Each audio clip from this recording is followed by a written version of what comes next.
सदरील आरोपी महिला ही 40 वर्षे असून तरुण हा अवघा 25 वर्षाचा होता।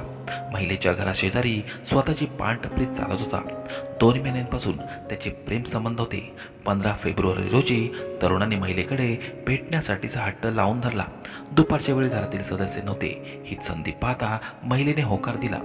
भर दुपारी दोघांच्या सहमतीने संबंध झाला होता। पण ही त्या तरुणाच्या आयुष्यातली सर्वात मोठी चूक म्हणावी। ही घटना नक्कीच विचित्र पण अंगाला काटा आणणारी आहे।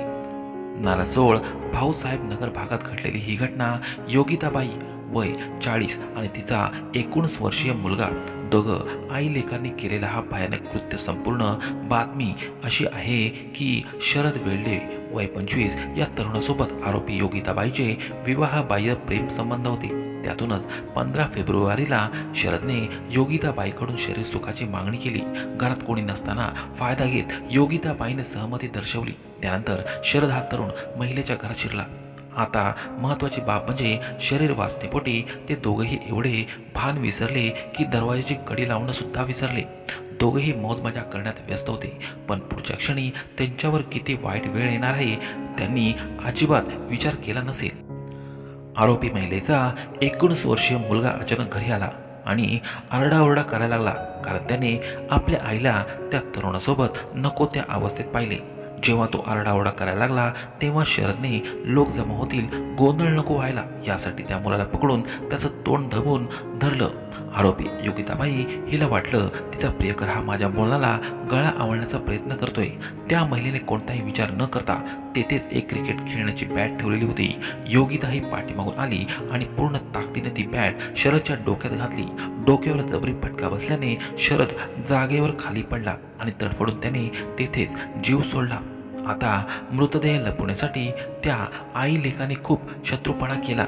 घरातच जांबाचं झाड होतं, त्या ठिकाणी 3-4 फुटाचा खड्डा करून 5 वाजण्याच्या आत घरातील लोक येण्याआधी त्यांनी मृतदेहाला त्याच ठिकाणी पुरून ठेवले आणि सगळं कसं शांत झालं। त्यांचा मोबाईल सुद्धा तोडफोड करून गटारात फेकून दिला। पण आता घटनेचं महत्त्वाचं फॅक्ट म्हणजे या हत्येचा उलगडा करायला पोलिसांना जास्त शोधाशोध घेण्याची गरज पडली नाही, कारण जेव्हा 3 दिवसांपासून शरद बेपत्ता होता तर त्याच्या घरच्यांनी तक्रार देखील केली होती। पण 3 दिवस उलटूनही मयत शरदचा पत्ता लागला नाही। तर पोलिसांनी प्रकरणाला गांभीर्याने घेत त्या भागातील लोकांना विचारपूस केली तर शरद ज्या ठिकाणी पानटपरी चालत होता त्याच ठिकाणाहून एका मित्राकडून मोबाईल घेत मयत शरदने 15 फेब्रुवारी रोजी आरोपी योगिताला कॉल केला होता। त्याने पोलिसांना त्याबद्दल सांगितले आणि हाच आधार घेत पोलिसांनी तो मोबाईल नंबर आहे तरी कोणाचा हे पाहण्यासाठी ट्रॅक केला तर त्यात आढळलं की हे योगिताबाईचा नंबर आहे। आरोपी योगिताची चौकशी करण्यात आली तर ती पार उडवाउडवीची उत्तरं देत होती। याच कारणाने पोलिसांनी तिच्यावर संशय घेतला, पण पोलीस परत केले। पण त्यांच्या दुसऱ्या दिवशी 21 फेब्रुवारी रोजी पोलीस परत योगिताबाईकडे आले आणि तिला दम दाखवत तिच्याकडून सर्व सत्य उलगडून घेतलं।